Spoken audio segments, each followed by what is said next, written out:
Hello everyone, कैसे आप सब लोग? बढ़िया एकदम। तो आज स्टार्ट करने वाले हैं हम केमिकल कोऑर्डिनेशन एंड इंटीग्रेशन, ये नया चैप्टर ह्यूमन फिजियोलॉजी का। अभी तक 4 चैप्टर हमने देख लिए ह्यूमन फिजियोलॉजी के।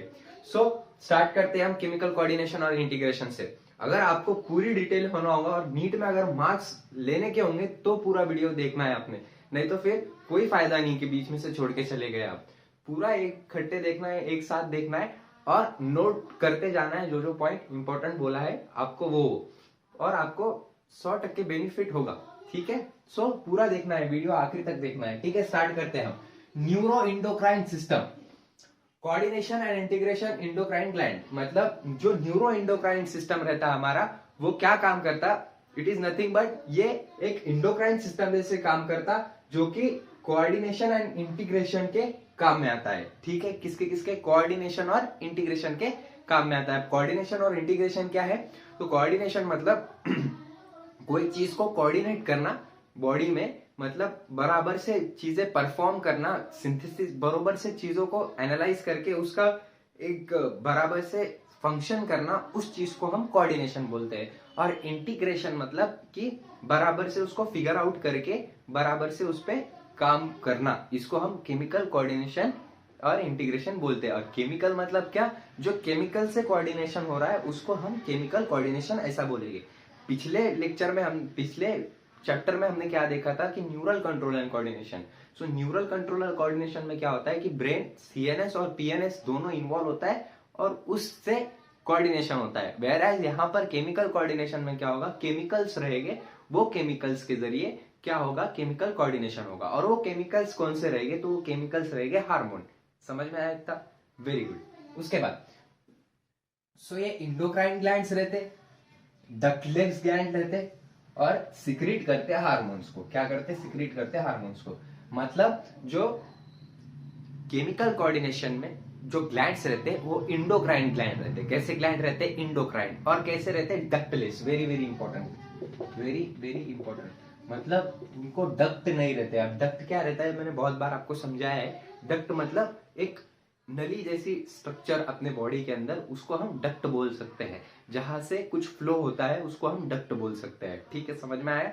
यहाँ पर ये जो हार्मोन्स रहते, वो जो इंडोक्राइन ग्लैंड्स रहते जिसमें से हार्मोन सिक्रेट होते हैं, वो डक्टलेस ग्लैंड रहते। कैसे ग्लैंड रहते? डक्टलेस। जो उनका सिक्रेशन रहता है, जो वो सिक्रीट करते, जो वो बाहर निकालते, वो चीज को वो डायरेक्ट ब्लड में प्योर कर देते हैं, ब्लड में डाल देते हैं। समझ में आया? गुड। उसके बाद देखते हैं हार्मोन क्या रहते हैं। ठीक है, अब ये हार्मोन की डेफिनेशन है, वेरी वेरी इंपॉर्टेंट।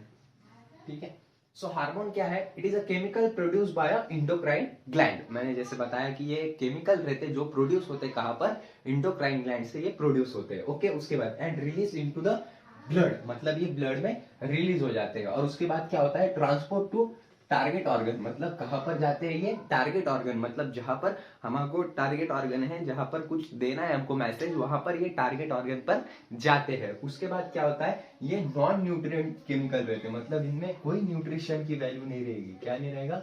कोई न्यूट्रिशन की वैल्यू नहीं रहेगी। मतलब इनमें फैट नहीं रहेगा, प्रोटीन नहीं रहेगा, कार्बोहाइड्रेट नहीं रहेंगे, फाइबर नहीं रहेगी, मतलब ये सब चीजें इनमें नहीं रहेंगे। ये नॉन न्यूट्रिएंट रहेंगे। कैसे रहेंगे? Non nutrient. उसके बाद इंटरसेलुलर मैसेंजर। ये कैसे रहते? इंटरसेलुलर मैसेंजर रहते। मतलब इंटरसेलुलर मैसेंजर मतलब क्या होता कि सेल के अंदर जाके, सेल के बाहर से जाकर ही ये उसका मैसेज दे देते हैं। मतलब इंटरसेलुलर। और एक रहता है इंट्रासेलुलर। इंट्रासेलुलर मतलब सेल के अंदर जाना, और इंटरसेलुलर मतलब सेल मेम्ब्रेन पे मैसेज छोड़ देना। तो ये कैसे है? इंटरसेलुलर है, मतलब सेल के जो सेल मेम्ब्रेन है उसके ऊपर मैसेज छोड़ देते हैं। Produce in a trace amount. Produce in a trace amount मतलब बहुत कम अमाउंट में रिलीज होते हैं, बहुत कम अमाउंट में रिलीज होते हैं। ठीक है, समझ में आ गया इतना? गुड। उसके आगे ह्यूमन इंडोक्राइन सिस्टम कैसा रहता? अब बहुत सारे इन्वर्टिब्रेट्स रहते जिसमें क्या नहीं होता, जिसमें हार्मोन्स रहते हैं लेकिन बहुत ज्यादा कम रहते हैं या फिर नहीं रहते हैं। जो इन्वर्टिब्रेट्स रहते, जो डेवलप्ड ऑर्गेनिज्म नहीं है, जो वर्टेब्रेट्स नहीं है, उनमें हमको जो केमिकल कोऑर्डिनेशन है या हार्मोन है वो बहुत कम लेवल पे देखने को मिलता है। वेयरएज जो वर्टिब्रेट्स है उनमें बहुत सारे हार्मोन्स हमको देखने को मिलते हैं। जैसे कि ह्यूमन इंडोक्राइन सिस्टम यहाँ पर एनसीईआरटी ने हमको दिया हुआ है, तो हम ह्यूमन इंडोक्राइन सिस्टम यहाँ पर देख लेते हैं। तो क्या है ह्यूमन इंडोक्राइन सिस्टम में? Endocrine gland and hormone producing tissue located in different parts of the body. मतलब जो हार्मोन प्रोड्यूसिंग इंडोक्राइन ग्लैंड है वो बहुत अलग अलग जगह पे प्रेजेंट होते हैं ह्यूमन बॉडी में, ठीक है। उसके बाद कहाँ कहाँ पर ये प्रेजेंट रहेगी? देखो पिट्यूटरी, कौन सी ग्लैंड? Pituitary gland. तो पिट्यूटरी ग्लैंड कहाँ पर प्रेजेंट रहती है? It is present in the our brain below the hypothalamus, ठीक है। उसके बाद पीनियल, ये भी कहाँ पर रहती है? ब्रेन में रहती है। कहाँ पर रहती है? ब्रेन, ठीक है। एक एक ग्लैंड को हम बहुत अच्छे से पढ़ने वाले हैं, सिर्फ यहाँ पर आप देख लो कि उसके स्ट्रक्चर या फिर उसके फोटोज देख लो आप कैसे रहते हैं, ठीक है। उसके बाद है थायराइड। थायराइड का भी फोटो यहाँ पर आप देख लो, थायराइड कैसी दिखती है। तो थायराइड ग्लैंड कहाँ पर रहती है? It is present in are Adam's apple के बाजू में, लड़कों के जो एडम्स एप्पल रहता है उसके बाजू में रहती है। और यहाँ पर वो कहाँ पर रहती है? यहाँ पर रहती है, ठीक है, समझ में आया। उसके बाद जो एडर्नल ग्लैंड है, एडर्नल ग्लैंड कहाँ पर प्रेजेंट रहती है? It is present above superior to the kidney. Superior मतलब ऊपर, तो किडनी के सुपेरियर की प्रेजेंट रहती है ये। उसके बाद पैनक्रियास, पैनक्रियास तो आपको बहुत अच्छे से मालूम होगा, ये डाइजेस्टिव सिस्टम में हमारे प्रेजेंट रहती है। उसके बाद क्या है? पैराथायरॉइड। पैराथायरॉइड मतलब पैराथायरॉइड ग्लैंड कहाँ पर रहती है? थायराइड के अंदर रहती है और इसके नंबर कितने रहते हैं? 4 रहते हैं, ठीक है। उसके बाद थाइमस, थाइमस भी थायराइड ग्लैंड के नीचे रहती है। उसके बाद gonads, gonads is present in sexual parts of the human body, मतलब जैसे कि पेल्विक रीजन में प्रेजेंट रहते हैं ये, लोअर पेल्विक रीजन में, ठीक है, गोनाड्स। उसके बाद सम अदर्स, मतलब कुछ और भी रहते हैं, जैसे कि गैस्ट्रो इंटेस्टाइनल ट्रैक्ट, लिवर और किडनी। ये भी क्या काम करते हैं? हमको हार्मोन प्रोड्यूस करते हैं या फिर इंडोक्राइन सिस्टम के जैसे काम करते हैं, ठीक है। उसके बाद हाइपोथैलेमस। अब ये हाइपोथैलेमस बहुत ज्यादा इंपॉर्टेंट है, क्योंकि जो ब्रेन है पिछले चैप्टर में हमने देखा कि हाइपोथैलेमस न्यूरो सिक्रेटरी सेल रहते हैं इसके पास, और ये न्यूरो सिक्रेटरी सेल क्या करते हैं? सिक्रीशन और इनहिबिशन का काम करते हैं, ठीक है। किसके लिए? हार्मोन्स के लिए। उसके बाद बेसल पार्ट ऑफ डाइनसेफेलॉन, मतलब ये बेसल पार्ट ऑफ डाइनसेफेलॉन में प्रेजेंट रहता है हाइपोथैलेमस। पिछले चैप्टर में हमने देखा था। फोर ब्रेन में रहता है, गुड, ये भी देखा था हमने। Connection between neural and endocrine system, मतलब ये कनेक्शन स्टैब्लिश करता है न्यूरो एंडोक्राइन सिस्टम में और इंडोक्राइन सिस्टम में और न्यूरल सिस्टम में, ठीक है। उसके बाद contain neuro secretory cell, as I said कि इसमें क्या रहते हैं? हाइपोथैलेमस में न्यूरो सिक्रेटरी सेल रहते हैं, जिसको हम क्या बोलते हैं? न्यूक्लियाई बोलते हैं। क्या बोलते हैं? न्यूक्लियाई। और ये क्या प्रोड्यूस करते हैं? हार्मोन प्रोड्यूस करते हैं, जो secretion and synthesis of pituitary hormone को कंट्रोल करता है। अभी pituitary hormone is nothing but master gland, मतलब ये सबको रेगुलेट करने का काम करती है यहाँ पे, ठीक है, समझ में आया। सो इतना लिख लो, उसके बाद मैं इसके आगे का लिखता हूँ और समझाता हूँ। ये बहुत ज्यादा इंपॉर्टेंट है, ओके, याद रखना है।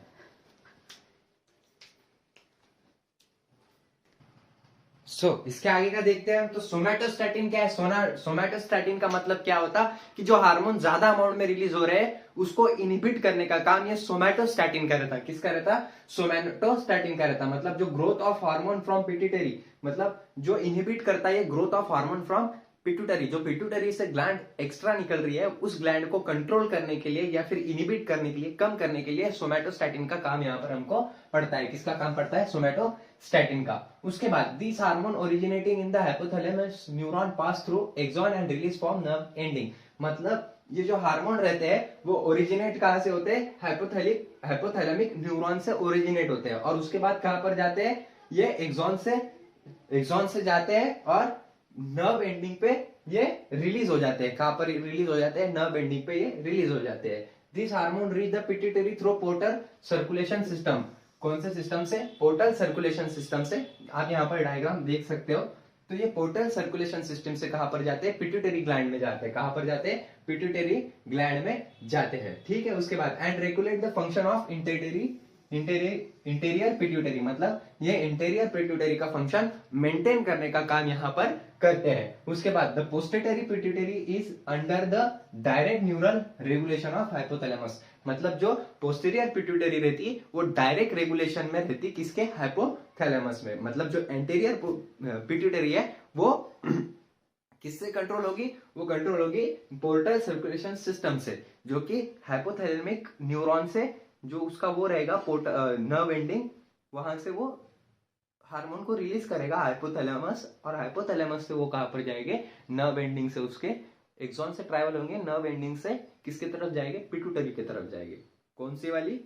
पोस्टीरियर वाली। वेरा जो एंटेरियर है वो डायरेक्टली कनेक्टेड रहती किससे? हाइपोथैलेमस से। सो यहाँ पर न्यूरॉन पोर्टल सिस्टम लगेगा क्या हमको? पोर्टल सर्कुलेटरी सिस्टम लगेगा क्या? नहीं लगेगा। ठीक है, समझ में आया? Very good.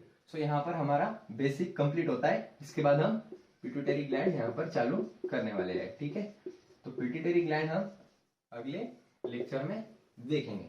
सो यहाँ तक अगर समझ में आया होगा तो ठीक है, नहीं समझ में आया होगा तो कमेंट करके जरूर पूछना, मैं आपको बता दूंगा, या फिर एक और वीडियो लेक्चर यहाँ पर मैं इसका बना के डाल दूंगा अगर नहीं समझ में आया होगा तो। ठीक है, थैंक यू। हेलो एवरीवन, कैसे आप सब लोग? बढ़िया एकदम। तो आज स्टार्ट करते हैं हम हमारा second part chemical coordination and integration का। सो आज पिट्यूटरी ग्लैंड है जो सबसे ज्यादा इंपॉर्टेंट है नीट के एस्पेक्ट से, और अगर आप बायोलॉजी के कोई भी एग्जाम दे रहे होंगे तो यहाँ पर एक क्वेश्चन तो बनना फिक्स है। सो वीडियो के एंड तक देखो, आपको पिट्यूटरी पूरा क्लियर हो जाएगा, ये मेरी आपसे गारंटी है। तो चलो स्टार्ट करते हैं पिट्यूटरी ग्लैंड। तो पिट्यूटरी ग्लैंड क्या है? It is located in bony cavity sella turcica. मतलब ये कहां पर रहती है? ये बोनी कैविटी में प्रेजेंट रहती है, ब्रेन में। जहां पर प्रेजेंट रहती है उसको हम क्या बोलते हैं? सेला टर्सिका। आप फोटो में देख रहे होगे सेला टर्सिका, पिट्यूटरी की लोकेशन कहां पर दिख रही है आपको, फोटो में देख लीजिएगा। उसके बाद अटैच टू हाइपोथैलेमस, क्या करती है? ये अटैच रहती है हाइपोथैलेमस से। कहां पर? हाइपोथैलेमस से ये अटैच रहती है, मतलब जुड़ी हुई रहती है। कैसी रहती है? जुड़ी हुई रहती है। उसके बाद किससे? Bye stock. स्टॉक से ये जुड़ी हुई रहती है। देखो फोटो में दिख रहा होगा आपको स्टॉक कैसे जुड़ी हुई है। उसके बाद ये दो पार्ट्स में डिवाइडेड रहती है। कितने पार्ट्स में डिवाइडेड रहती? दो पार्ट्स में। पहला पार्ट कौन सा है? Adeno hypophysis, adeno hypophysis. और दूसरा कौन सा है? Neuro hypophysis. देखो आपको एडिनो हाइपोफाइसिस भी दिख रहा होगा और न्यूरो हाइपोफाइसिस भी आपको यहाँ पर दिख रहा होगा। उसके बाद एडिनो हाइपोफाइसिस के दो पार्ट रहते। कितने पार्ट रहते? दो पोर्शन रहते या फिर दो पार्ट रहते। जो एडिनोफाइसिस है उसके यहाँ पर दो पार्ट है। कितने पार्ट है? दो पार्ट। कौन से? एक है पास डिस्टैलिस और एक है पास इंटरमीडिया। ठीक है, जो पास डिस्टैलिस है, जो पास डिस्टैलिस है वो एंटीटेरी पिट्यूटरी भी उसको हम बोल सकते हैं। कैसी pituitary? Anterior pituitary. Anterior pituitary मतलब जो एंटीरियर साइड पे है पिट्यूटरी के, उसको हम एडिनोफाइसिस, एडिनो हाइपोफाइसिस ऐसा बोल सकते हैं। ये क्या क्या सिक्रेट करती है? कौन से हार्मोन सिक्रेट करती है? जीएच मतलब ग्रोथ हार्मोन। कौन सा हार्मोन? Growth hormone.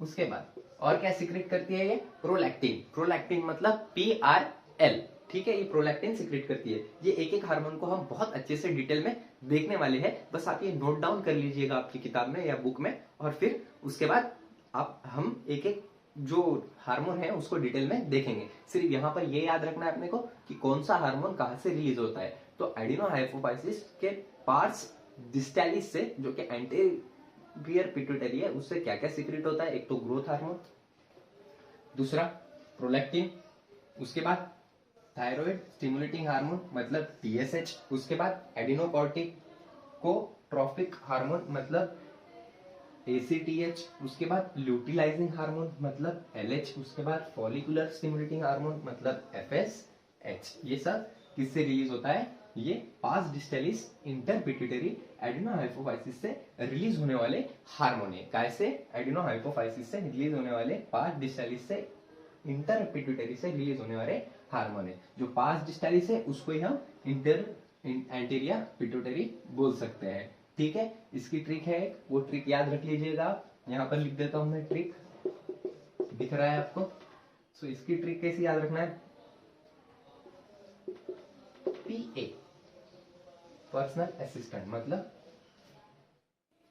पास डिस्टैलिस और एंटीरियर पिट्यूटरी, PDA। ठीक है, समझ में आया? उसके बाद पास इंटरमीडिया। अब ये दूसरा पार्ट है एडिनो हाइपोफाइसिस का। तो इसका काम क्या है? ये secret only one hormone, melanocyte stimulating hormone MSH।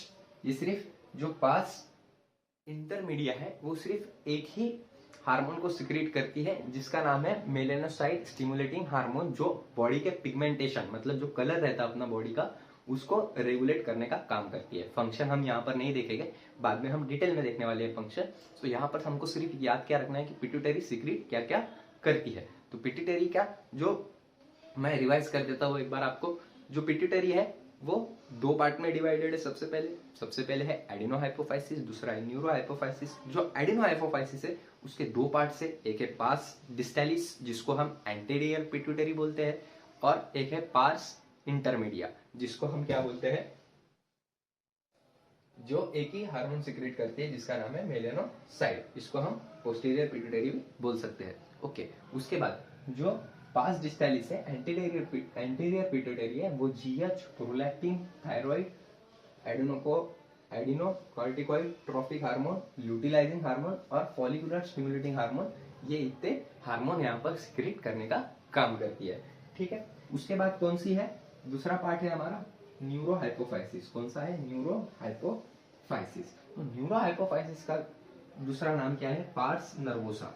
क्या है, पार्स नर्वोसा इसका दूसरा नाम। ये इसको हम पोस्टीरियर पिट्यूटरी भी बोल सकते हैं। उसके बाद ये store and release only 2 hormone. ये कितने हार्मोन रिलीज और स्टोर करती है, 2 हार्मोन। कौन से, एक है ऑक्सीटोसिन और दूसरा है वासोप्रेसिन। वासोप्रेसिन मतलब एंटी डायूरेटिक हार्मोन भी वासोप्रेसिन को हम बोल सकते हैं। ये हमने कहां पर पढ़ा था, excretory product and their elimination में। ठीक है, उसके बाद synthesise by hypothalamus, transported axonally to neuro hypophysis. मतलब ये सिंथेसाइज हाइपोथैलेमस में होती है, ये दोनों ऑक्सीटोसिन और वासोप्रेसिन, और transported axonally to the neuro hypophysis. मतलब ये ट्रांसपोर्ट होती है एक्सोनली किसके अंदर, न्यूरो हाइपोफाइसिस के अंदर। मेरा प्रोनाउंसिएशन थोड़ा गड़बड़ हो रहा है ताकि मैं बहुत ज्यादा फास्ट पढ़ा रहा हूँ शायद। ठीक है, तो समझ में आ गया है, बहुत ज्यादा इंपॉर्टेंट है, आप ये नोट डाउन कर लीजिएगा, फिर मैं इसके आगे का आपको बताता हूँ। यहाँ पर पिट्यूटरी का एकदम छोटा सा पॉइंट बाकी था, वो मैंने यहाँ पर लिख लिया है। तो जो अब यहाँ पर डिसीजेस भी हो सकते हैं पिट्यूटरी की वजह से, वो कौन से है कि अगर पिट्यूटरी ज्यादा अमाउंट में हार्मोन रिलीज स्टिमुलेशन करने लग गई तो उसके वजह से क्या होगा, ओवर सिक्रेशन होगा। क्या होगा, ओवर सिक्रेशन होगा। और ओवर सिक्रेशन होने के बाद जीएच का ओवर सिक्रेशन होगा। जीएच मतलब ग्रोथ हार्मोन का, और उस ग्रोथ हार्मोन के ओवर सिक्रेशन की वजह से एबनॉर्मल ग्रोथ देखने को मिलेंगी हमको, मतलब एबनॉर्मल ग्रोथ देखने को मिलेगी। और उस वजह से क्या होगा कि लीड्स टू जायजेंटिज्म, मतलब इंसान बहुत ज्यादा बड़ा दिखने लगेगा। जैसे यहाँ पर आप देख सकते हो इंसान कितना बड़ा दिख रहा है। उसके बाद लो सिक्रेशन ऑफ जीएच, मतलब जो अब ये भी हो सकता है कि जीएच का जो ग्रोथ हार्मोन है उसकी सिक्रेशन बहुत कम होने लगे और उसकी वजह से क्या हो, ग्रोथ ही ना हो आपकी, और वो ग्रोथ नहीं होगी तो आपको क्या देखने को मिलेगा फिर, पिट्यूटरी डॉर्फिज्म, मतलब आप या फिर कोई ऐसे डिसीज में इंसान क्या होने लगता है, फिर छोटा दिखने लगता है। उसके बाद excessive secretion of GH in adult, मतलब एक्सेसिव ज्यादा सिक्रेशन अडल्ट में होने लगे, specially in middle age, can result in severe disfigurement. मतलब मिडिल एज में अगर ग्रोथ हार्मोन एक्सेसिव वे में सिक्रेट हो रहा है तो उसके वजह से बहुत ज्यादा कॉम्प्लिकेशन आते हैं, और डिसफिगरमेंट मतलब फिगर जो रहती है इंसान के, प्रॉपर शेप जो रहता है वो बहुत अलग चेंज हो जाता है, और उस चेंज की वजह से सीवियर कॉम्प्लिकेशन आते हैं और प्रीमैच्योर डेथ भी हो सकती है आपकी। जैसे कि आपने खली को देखा होगा, वो एक एक्रोमेगेली के पेशेंट है, इसको एक्रोमेगेली हम ऐसा बोल सकते हैं। उनका फेस देखना चाहिए आपने, बहुत ज्यादा बड़ा है। क्यों बड़ा है, क्योंकि मिडिल एज में उनका क्या हुआ था कि ओवर सिक्रेशन हुआ था, किसका, पिट्यूटरी हार्मोन का या फिर जीएच का, ग्रोथ हार्मोन का। उसके वजह से वो क्या हुआ कि उनको सीवियर कॉम्प्लिकेशन आए और उनका फेस बड़ा हो गया और बॉडी का शेप भी डिसफिगरमेंट हो गया, और उसके वजह से उनको ये डिसीज हो गया जिसको हम एक्रोमेगेली ऐसा ये बोलते हैं। ठीक है, समझ में आया, लीड टू सीरियस कॉम्प्लिकेशन, और उसकी वजह से कभी कभी प्रीमैच्योर डेथ भी हो सकती है अपनी। ठीक है, समझ में आया। सो यहाँ पर पिट्यूटरी हमारी खत्म होती है। इसके बाद हम कुछ हार्मोन्स के स्टिमुलेशन देखेंगे, वो हम इसके अगले वीडियो में देखेंगे। सो वीडियो अच्छा लगा होगा तो लाइक जरूर करना, और अगर आपके भी दोस्त बायोलॉजी की प्रिपरेशन कर रहे होगे या फिर कोई एग्जाम की प्रिपरेशन कर रहे होगे तो उनको शेयर जरूर करना, और कुछ डाउट होगा इसमें तो कमेंट करके जरूर पूछना। Thank you so much, have a great day. Hello everyone, कैसे आप सब लोग? बढ़िया एकदम। तो आज हम बहुत ज्यादा इंपॉर्टेंट यहाँ पर देखने वाले हैं, और वो है यहाँ पर कि जो हार्मोन है वो रिलीज कहाँ से होते हैं, उसका स्टिमुलेशन कैसा होता है, उसका इफेक्ट कैसा होता है, और उसका टारगेट क्या रहता है, ये सब हम इस वीडियो में देखने वाले हैं। सो वीडियो के आखिरी तक देखो, आपको मैं ट्रिक भी बताऊंगा। वो ट्रिक से आपको एकदम आसानी से सब याद हो जाएगा, और आपका ये हार्मोन का टेंशन ही, दिक्कत ही निकल जाएगी कि टेंशन ही नहीं रहेगा आपको कि कौन सा हार्मोन कहाँ से निकलता है और कैसे कैसे एक्ट करता है और कहाँ पे टारगेट करता है और उसका रिलीजिंग पॉइंट क्या है और स्टिमुलेशन पॉइंट क्या है। सो यहाँ पर आपको पूरा वीडियो देखना है, तभी जाके आपको ये ट्रिक पूरी समझ में आएगी। ठीक है, तो स्टार्ट करते हैं। तो सबसे पहले देखो, हाइपोथैलेमिक हार्मोन रहता, पिट्यूटरी हार्मोन रहता, टारगेट रहता और इफेक्ट रहता। ठीक है, अब पिट्यूटरी के मैंने दो टाइप्स पढ़ाए थे, एक रहता पोस्टेरियर पिट्यूटरी और एक रहता एंटीरियर पिट्यूटरी। ठीक है, सो जो पोस्टेरियर पिट्यूटरी रहता उसमें से दो हार्मोन निकलते।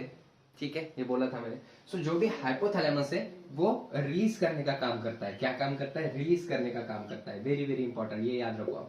हाइपोथैलेमस कोई भी हार्मोन को रिलीज करने का काम करता है। क्या काम करता है? रिलीज करने का काम। ठीक है, और जो पिट्यूटरी है वो स्टिमुलेट करती है। क्या करती है? स्टिमुलेट करती है कि वो टारगेट ऑर्गन पर जाए और वहां से वो हार्मोन निकाले। ठीक है, सो हाइपोथैलेमस क्या करता है? रिलीज करता है, मतलब पिट्यूटरी को मैसेज भेजता है, और वो पिट्यूटरी को मैसेज भेजने की वजह से ये ऐसे मैसेज भेजता है। ठीक है, ये सीरीज ऑफ इवेंट है। क्या है? सीरीज ऑफ इवेंट है, मतलब ये इवेंट सीरीज से होते हैं। ठीक है, सो देखो, सबसे पहले हम देखेंगे अभी पोस्टीरियर पिट्यूटरी में। पोस्टीरियर पिट्यूटरी में दो हार्मोन है, ये तो आपको पता है। कौन से? एडीएच और वासोप्रेसिन। ठीक है, एडीएच और वासोप्रेसिन। ठीक है, एडीएच।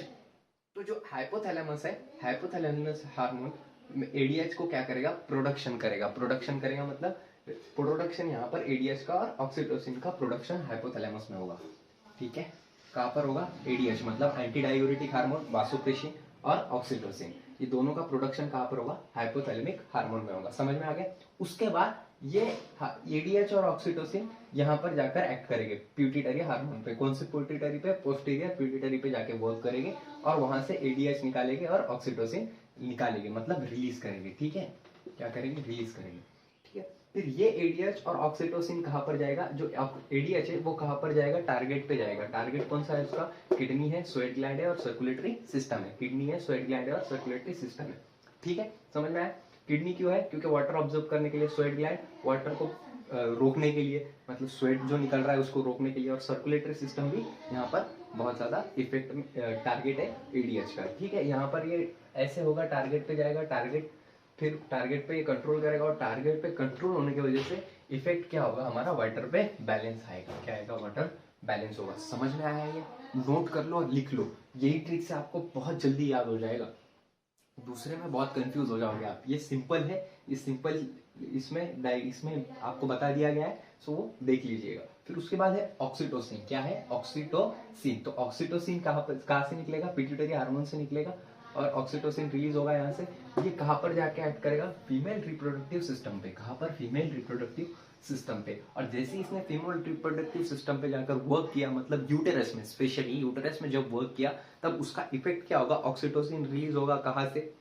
सबसे पहले प्रोडक्शन होगा हाइपोथैलेमस से, रिलीज होगा पिट्यूटरी हार्मोन से, मतलब पिट्यूटरी ग्लैंड से। ठीक है, उसके बाद ये इफेक्ट करेगा फीमेल रिप्रोडक्टिव सिस्टम पे। फिर ये इफेक्ट करने के बाद टारगेट करेगा फीमेल रिप्रोडक्टिव सिस्टम पे, और टारगेट होने के बाद ये कॉन्ट्रैक्शन ऑफ यूटरस होगा ड्यूरिंग पार्चुरेशन, मतलब जब हमारा बेबी रहेगा, वो जब पार्चुरेट करेगा, मतलब बाहर निकलेगा, जो बेबी रहता एक फीमेल बॉडी में, जब वो प्रेग्नेंट रहती, जब वो ग्रेविडा रहती, तो जब वो गर्भवती रहती ना, जब लेडीज, तो तब क्या होता है कि ऑक्सीटोसिन निकलता है हाइपोथैलेमस से। हाइपोथैलेमस से जाने के बाद ऑक्सीटोसिन कहाँ पर जाता है? पिट्यूटरी ग्लैंड में जाता है। पिट्यूटरी ग्लैंड में जाने के बाद वो हार्मोन सीक्रेट होता है ऑक्सीटोसिन, और वो कहाँ पर टारगेट करता है? यूटेरस में टारगेट करता है। यूटेरस में टारगेट करने के बाद कॉन्ट्रैक्शन होता है यूटेरस में, और कॉन्ट्रैक्शन होने के बाद क्या होता है? बेबी एक्सपेल आउट हो जाता है, मतलब डिलीवरी हो जाती है। समझ में आया? गुड। उसके बाद है anterior pituitary hormone. Anterior pituitary hormone, तो एंटीरियर पिट्यूटरी हार्मोन में कौन से हार्मोन है? चार हार्मोन है। कौन से? एक है जीएनआरएच, मतलब गोनाडोट्रोपिन रिलीजिंग हार्मोन, यहाँ पर लिख दिया है मैंने। अब जो हाइपोथैलेमस है वो रिलीज करने का काम करता है। क्या करने का काम करता है? रिलीज। जो पिट्यूटरी है वो स्टिमुलेट करने का काम करती है। कहाँ पर? एंटीरियर पिट्यूटरी हार्मोन में। ठीक है, तो सबसे पहले हम जीएनआरएच देखेंगे। अब जीएनआरएच क्या है? गोनोडो गोनोडोट्रोफिन रिलीजिंग हार्मोन, गोनोडोट्रोफिन रिलीजिंग हार्मोन, ठीक है। सो ये कहाँ पर एक्ट करेगा, एफएसएच और एलएच पे, मतलब पिट्यूटरी पे। क्या होगा, यहाँ से रिलीज होगा, क्या होगा, रिलीज होगा, स्टिमुलेट होगा, सॉरी यहाँ पर स्टिमुलेशन होता है, यहाँ पर क्या होगा, स्टिमुलेट, और जीएनआरएच पे क्या होगा, रिलीज होगा। यहाँ पर उसका नाम ही बता रहा है, जीएनआरएच। जो भी रिलीज करता है वो कहाँ से रिलीज करता है, हाइपोथैलेमस से, और जो स्टिमुलेट करता है पोस्टीरियर पिट्यूटरी को, वो कहाँ से करता है, पिट्यूटरी से। तो पिट्यूटरी से एफएसएच और एलएच निकले। एफएसएच क्या है, फॉलिकुलर स्टिमुलेटिंग हार्मोन, एलएच क्या है, ल्यूटिलाइजिंग हार्मोन। उसके बाद ये रिप्रोडक्टिव सिस्टम पे एक्ट करेगा। कहाँ पर एक्ट करेगा, रिप्रोडक्टिव सिस्टम पे। और जैसे ही इन्हें रिप्रोडक्टिव सिस्टम पे एक्ट किया, उसके बाद क्या होगा, ग्रैमेट प्रोडक्शन होगा सेक्स हार्मोन का, ठीक है। गैमेट प्रोडक्शन होगा और ये सेक्स हार्मोन पे जाकर इफेक्ट डालेगा। गैमेट प्रोडक्शन मतलब मेल में स्पर्म रहते हैं, फीमेल में ओवा रहती है। स्पर्म यानी वीर्य, ओवा यानी अंडा, ठीक है। फीमेल में अंडा, ये होगा, क्या होगा, अंडे पे अंडा बनेगा और मेल में वीर्य बनेगा, मतलब स्पर्म बनेगा। उसके बाद TRH, thyroid releasing hormone. TRH, thyroid releasing hormone कहाँ से निकला, ये हाइपोथैलेमस से निकला, क्योंकि रिलीज हो रहा है। सो रिलीज जहां से भी होगा वो कहाँ से होगा, सिर्फ और सिर्फ हाइपोथैलेमस में, मतलब थायराइड रिलीजिंग हार्मोन। अब पिट्यूटरी पे जाएगा, पिट्यूटरी पे क्या होगा, स्टिमुलेट होगा, मतलब टीएसएच, मतलब थायराइड स्टिमुलेटिंग हार्मोन, ठीक है। सो यहाँ पर थायराइड हार्मोन पे एक्ट होगा। थायराइड हार्मोन कैसी रहती है आपको पीछे बताया मैंने, नहीं यहाँ पर भी बता दूंगा, ठीक है, आपने देख लेना। सो थायराइड हार्मोन प्रोडक्शन होगा, यहाँ पे क्या होगा, थायराइड हार्मोन प्रोडक्शन। तो थायराइड हार्मोन प्रोडक्शन होगा इफेक्ट में। और ये थायराइड हार्मोन क्या करता है, ये कैल्शियम को बैलेंस करने का काम करता है। क्या करता है, कैल्शियम को बैलेंस करने का काम। उसके बाद PRH, prolactin releasing hormone. Prolactin releasing hormone कहां से निकलेगा, हाइपोथैलेमस में से। क्यों, क्योंकि वो रिलीज कर रहा है। फिर पीआरएल, प्रोलैक्टिन रिलीजिंग हार्मोन, मतलब स्टिमुलेट करेगा ये, ठीक है। और ये स्टिमुलेट करने के बाद ये एक्ट कहां पर करेगा, टारगेट क्या रहेगा इसका, मैमेरी ग्लैंड। मैमेरी ग्लैंड क्या करेगी, मिल्क का प्रोडक्शन करेगी। क्या करेगी, मिल्क का प्रोडक्शन करेगी। समझ में आ गया। उसके बाद जीएनआरएच मतलब गोनाडोट्रोपिन रिलीजिंग हार्मोन या फिर ग्रोथ हार्मोन, ठीक है। तो यहाँ पर ग्रोथ हार्मोन है। सो ये कहाँ पर एक्ट करेगी, जीएच मतलब ग्रोथ हार्मोन पे एक्ट करेगी। और ये कहाँ पर एक्ट, इफेक्ट टारगेट कहाँ करेगा, ये करेगा टारगेट अपना लीवर, बोन और मसल पे। और ये होने के बाद यहाँ पर आईजीएफ का प्रोडक्शन होगा, ठीक है। उसके बाद सीआरएच मतलब कॉर्टिकॉइड रिलीजिंग हार्मोन, यहाँ पर रिलीज हो रहा है। देखो हाइपोथैलेमस, यहाँ पे मैंने ट्रिक लिख दी है, इतनी सी ही ट्रिक है, इस पे से आपका सब हो जाएगा। सिर्फ आपको हार्मोन के नाम याद करने पड़ेंगे। सो एसीटीएच, वो उसकी ट्रिक नहीं है, ठीक है। एसीटीएच क्या है, एडिनोकॉर्टिकॉइड टीएच हार्मोन। इसके बाद एड्रेनल ग्लैंड पे ये यहाँ पर एक्ट करेगा, और एड्रेनल ग्लैंड पे जैसे एक्ट करा तो ग्लूकोकॉर्टिकॉइड का प्रोडक्शन होगा यहाँ पर, ठीक है। समझ में आया। सो ये आप नोट डाउन कर लो, फिर मैं आपको बताता हूँ। सो आईजीएफ का मतलब बताना भूल गया था मैं। आईजीएफ का मतलब होता है इंसुलिन ग्रोथ फैक्टर, ठीक है। सो ये इंसुलिन ग्रोथ फैक्टर का यहाँ पर क्या होगा, प्रोडक्शन होगा। समझ में आया इतना ही। सो यहाँ पर ये हमारी ट्रिक खत्म होती है। बहुत ज्यादा इंपॉर्टेंट है ये, और मैंने बहुत सिंपल वे में 9 मिनट में आपको समझा के बता दिया है। सो आप ये बिल्कुल नोट कर लीजिएगा। नीट में यहाँ से एक क्वेश्चन तो फिक्स है, और कोई भी एग्जाम दे रहे होगे आप पीसीबी की, बायोलॉजी की, तो यहाँ से एक क्वेश्चन आना फिक्स है। सो आप ये पूरा नोट डाउन कर लीजिएगा, अच्छे से लिख लीजिएगा, और कहीं पर डाउट होगा तो मेरे को कमेंट में जरूर पूछिएगा। Thank you so much, have a great day.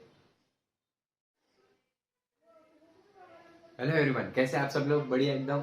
तो आज हम स्टार्ट करने वाले हैं पीनल ग्लैंड से, और थायराइड ग्लैंड तक कंप्लीट करने वाले हैं। 2 ग्लैंड आज हम इस वीडियो में देखने वाले हैं। इसके पहले हमने क्या क्या देख लिया, इसके पहले हमने केमिकल कोऑर्डिनेशन के बेसिक्स देख लिए, पिट्यूटरी ग्लैंड देख लिया, और ट्रिक बता दी मैंने आपको कि कैसे आपको लर्न करना है हार्मोन्स, डिफरेंट हार्मोन्स को कैसे लर्न करना है। अगर आपने वो नहीं देखा होगा तो पहले आप वो देख लीजिएगा। लेकिन आपको अगर सिर्फ पीनल ग्लैंड और थायराइड ग्लैंड के बारे में समझना होगा तो फिर ये वीडियो आपके लिए बहुत सब बेनिफिशियल रहेगा। सो वीडियो के एंड तक देखना ताकि आपको सब क्लियरिटी आ जाए। तो स्टार्ट करते हैं पीनल ग्लैंड से। पीनल ग्लैंड कहाँ पर रहती है? Located on dorsal side of forebrain. कहाँ पर रहती है? डॉर्सल साइड में प्रेजेंट रहती है। कहाँ पर? फोरब्रेन में। फोरब्रेन में मतलब न्यूरल कंट्रोल एंड कोऑर्डिनेशन में देखा था हमने कि ये जो रहते हैं ये located on the dorsal side of forebrain. Secret melatonin, very very important. क्या सीक्रेट करती है? मेलाटोनिन सीक्रेट करती है। ओके, क्या सीक्रेट करती है? मेलाटोनिन। ऐसा क्वेश्चन आ सकता है, pineal gland secret dash dash hormone, तो कौन सा हार्मोन रहेगा? मेलाटोनिन। या फिर melatonin is secreted by dash dash gland, तो क्या आएगा? Pineal gland. उसके बाद इसका फंक्शन क्या है? फंक्शन भी बहुत ज्यादा इंपॉर्टेंट है, तो देखो इसके फंक्शन क्या है। Play a very important role in circadian rhythm, मतलब play a very important role in circadian rhythm, मतलब जो डेली एक्टिविटीज रहती है अपने को ये रेगुलेट करने का ही काम करती है। जैसा अपना जो शेड्यूल रहता है कि सुबह 8 बजे उठना है या फिर 6 बजे उठना है, फिर खाना नहाना है, ब्रश करना है, खाना खाना है, फिर उठना है, फिर उठने के बाद क्या करना है? हमको अच्छे से काम करना है, कितना काम करना है, कितना काम नहीं करना है, क्या क्या करना है, क्या क्या नहीं करना है, ये सब काम कौन करती है? पीनियल ग्लैंड करती है। उसके बाद maintain the normal rhythm of sleep wake cycle, मतलब स्लीप वेक साइकिल का ये मेंटेनेंस करती है और ये बॉडी टेम्परेचर को भी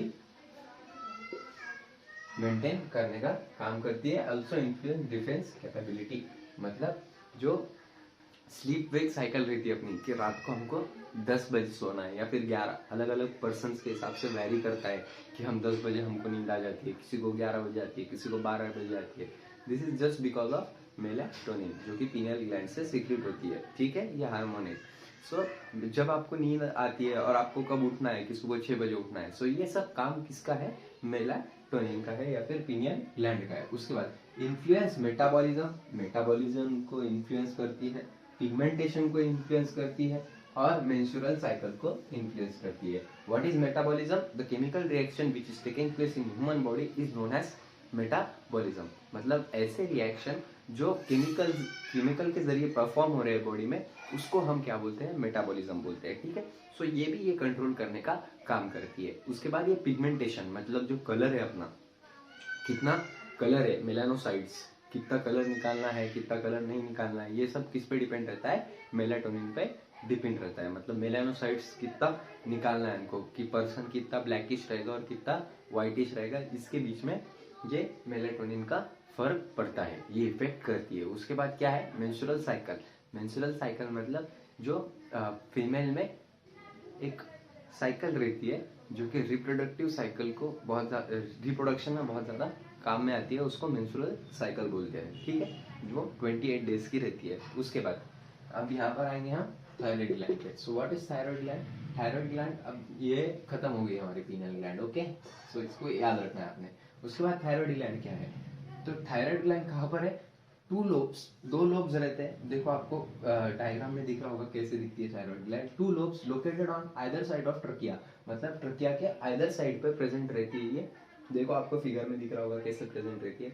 सो ट्रकिया के आइदर साइड पे दो लोब से बनी हुई रहती है और थायराइड ग्लैंड कहाँ पर प्रेजेंट रहती है?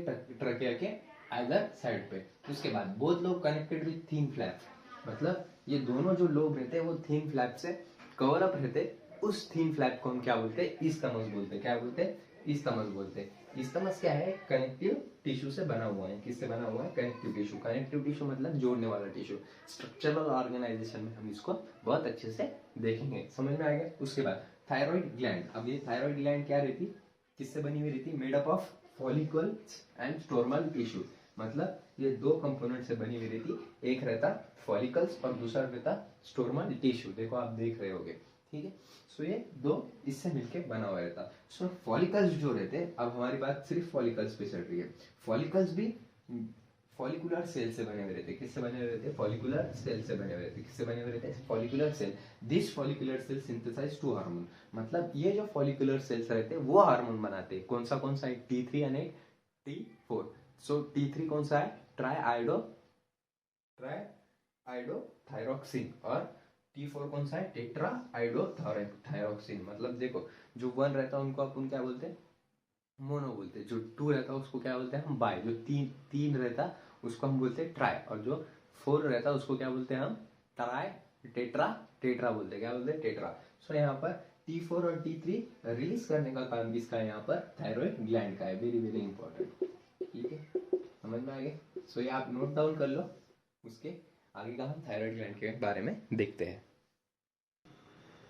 सो यहाँ पर बहुत ज्यादा इंपॉर्टेंट चीजें हम डिस्कस करने वाले हैं। यहाँ पर कौन सी देख लेते हैं थायराइड के बारे में। सबसे पहली चीज क्या है, iodine is essential for synthesis of thyroid hormone.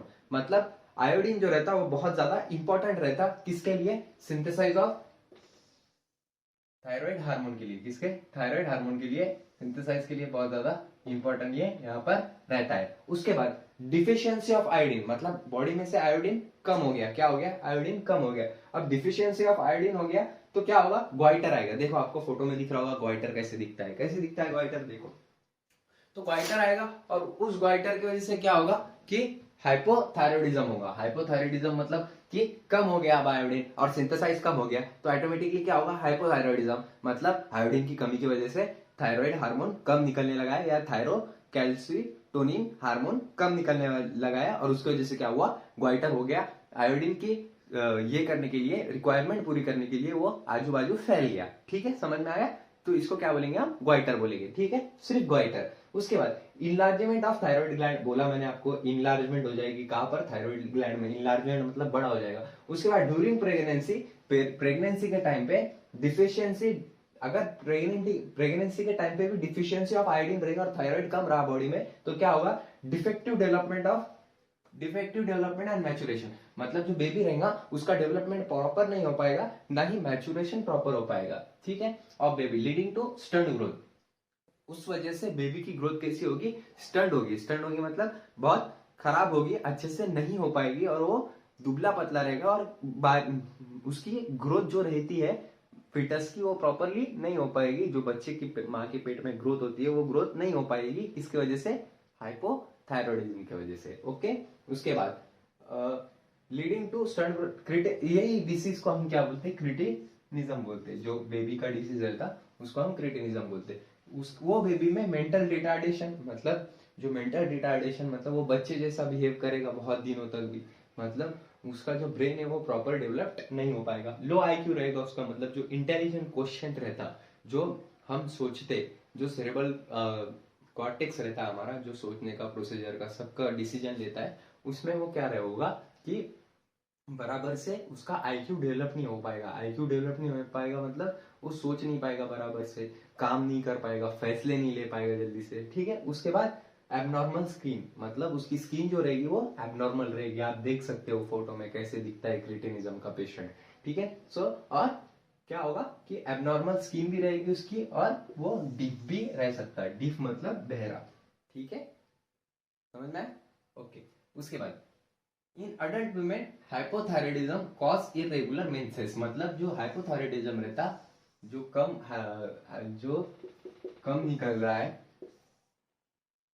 Thyroid hormone जहां पर कम है, ऐसे अडल्ट वुमेन में हमको जो मेंसेस है, जो मेंस्ट्रुअल साइकिल है, मतलब अडल्ट वुमेन में मेंसेस रहते हैं वो इरेगुलर देखने को मिलते हैं हाइपोथायरॉयडिज्म की वजह से। ओके, उसके बाद हाइपरथायरॉयडिज्म क्या है, हाइपोथायरॉयडिज्म जब सिक्रेशन ऑफ थायराइड हार्मोन बढ़ जाता, क्या हो जाता, इंक्रीज हो जाता, क्या हो जाता, इंक्रीज हो जाता, और उसकी वजह से क्या होता कि adversely effect the body physiology, और उसके वजह से हमारी जो बॉडी फिजियोलॉजी है वो एडवर्सली इफेक्ट करती है। क्या करती है, एडवर्सली इफेक्ट करती है। क्यों एडवर्सली इफेक्ट करती है, क्योंकि जो थायराइड हार्मोन है वो बढ़ गया, उसका सिक्रेशन बढ़ गया। अब उसके वजह से क्या क्या देखने को मिल सकता है हमको, सो देखते हैं हम। सो एक्सोथैलेमिक ग्वाइटर, अब ये ग्वाइटर और एक्सोथैलेमिक ग्वाइटर क्या है वो याद रख लो। एक्सोथैलेमिक ग्वाइटर मतलब हाइपरथायरॉयडिज्म की वजह से होने वाला, किसकी वजह से होने वाला, हाइपरथायरॉयडिज्म की वजह से। वेराज ग्वाइटर, सिर्फ ग्वाइटर आया तो वो किसकी वजह से होगा, हाइपोथायरॉयडिज्म। हाइपो मतलब कम होना, हाइपर मतलब बढ़ जाना। ठीक है, एक आधी साउथ की पिक्चर भी देखे होंगे आपने, हाइपर मतलब वो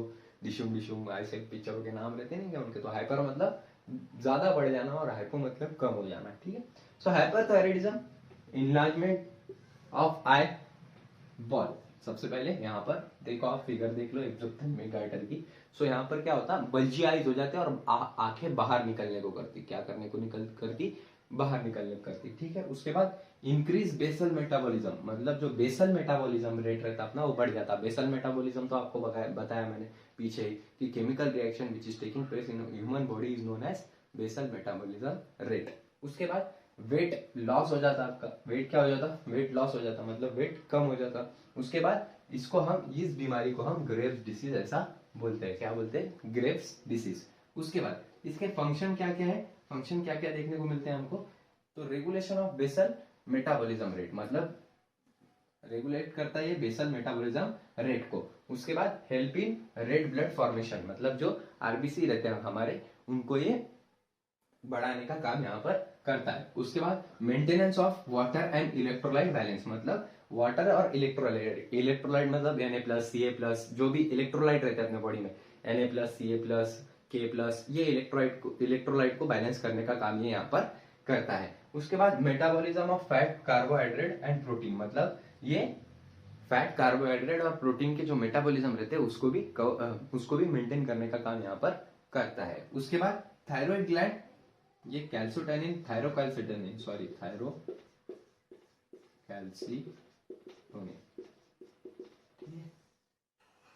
तो जो थायराइड ग्लैंड रहती है वो थायरोकैल्सिटोनिन से बनी हुई, थायरोकैल्सिटोसिन वो भी बोल सकते हैं उनको। ये प्रोटीन हार्मोन रहता है और ये रेगुलेट करता ब्लड के Ca+ लेवल को, क्या करता, ब्लड के Ca++ मतलब कैल्शियम लेवल को क्या करता है, ये रेगुलेट करने का काम करता। तो यहाँ पर हमारी थायराइड ग्लैंड कंप्लीट होती है। अगर आपको नहीं समझा होगा कुछ तो मेरे को कमेंट में जरूर पूछ लेना, कुछ भी डाउट होगा तो पूछ लेना, और अगर वीडियो अच्छा लगा होगा तो लाइक जरूर करना और वीडियो को अपने दोस्तों के साथ शेयर जरूर करना। Thank you, have a great day.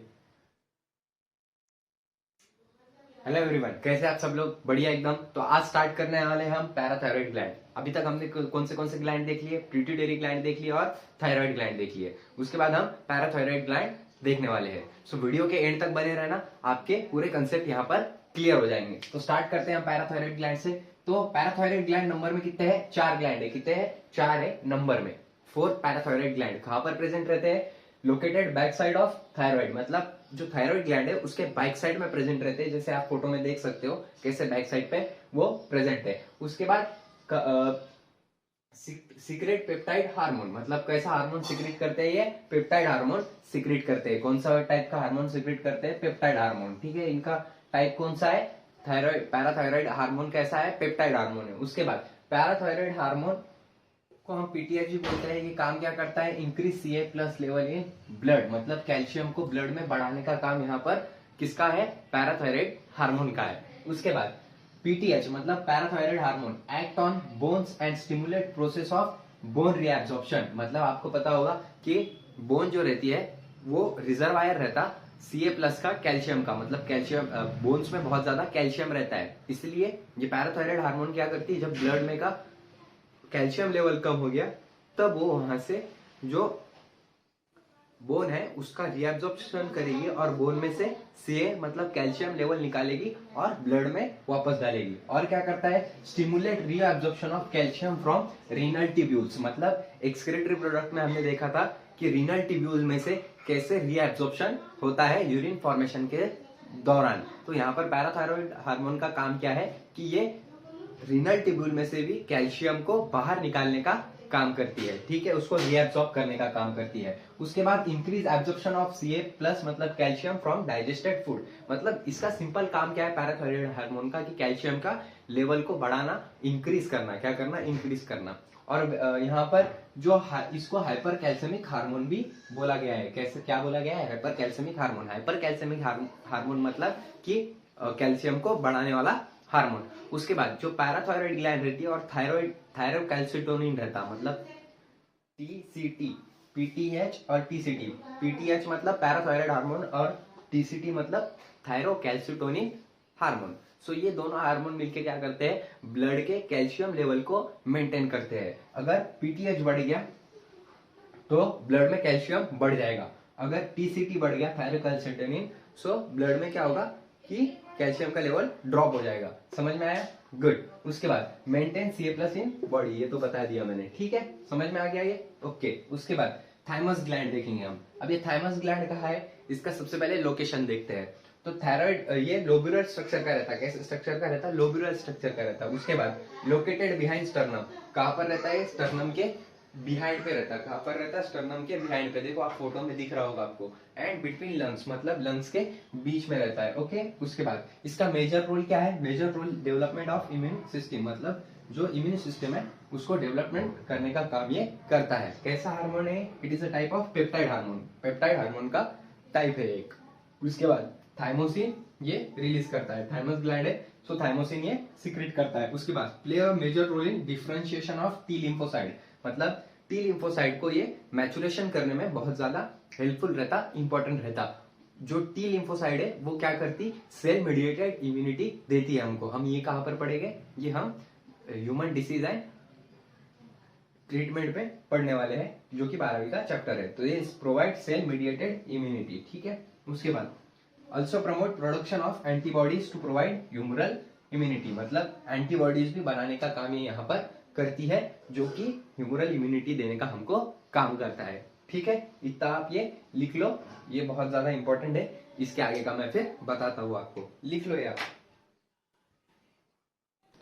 So thymus का एक लास्ट पॉइंट बचा हुआ था, वो देख लेते हैं हम। So thymus is degenerated in old age, मतलब जब बच्चा जो इन्फांट रहता है वो छोटा रहता है, तब क्या होता है कि थाइमस ग्लैंड डेवलप्ड होती है और अडल्ट एज तक वो कंप्लीट हो जाती है। अडल्ट एज मतलब 17-18 ईयर के एज तक वो कंप्लीट हो जाती है। बाद में जैसे जैसे हमारी उम्र बढ़ती जाती है वैसे वैसे इसका डीजनरेशन होने लगता है। सो आपने भी देखा होगा, जैसे जैसे इंसान जेरियाटिक्स एज में चला जाता है, जेरियाटिक्स एज मतलब जब वो बूढ़ापन में चला जाता है, तब उसकी इम्यूनिटी बहुत कमजोर हो जाती है, ठीक है। और उस कमजोर होने की वजह से क्या होता है फिर वो क्यों कमजोर होती है? बिकॉज थाइमस ग्लैंड जो रहती, मैचुरेशन जो रहता है टी लिम्फोसाइड का, वो कम हो जाता, बराबर से नहीं हो पाता। इसलिए क्या होता है उसमें कि इम्यूनिटी जो ओल्ड एज पर्सन रहते हैं उनकी कम हो जाती है, because of thymus gland is degenerated in old as person. उसके आगे की ग्लैंड बहुत ज्यादा इंपॉर्टेंट है, यहां से एक क्वेश्चन बनना फिक्स है।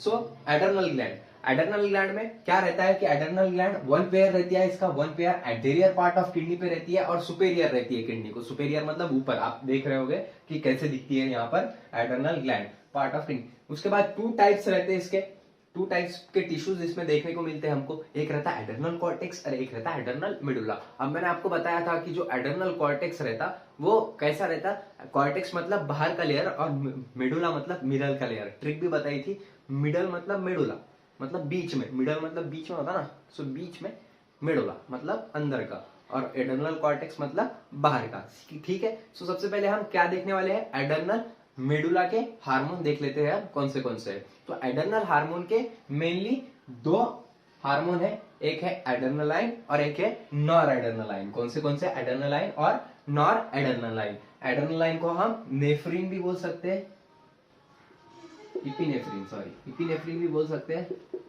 और नॉन एडर्नलिन को नॉन इपिनेफ्रिन भी बोल सकते हैं, ठीक है।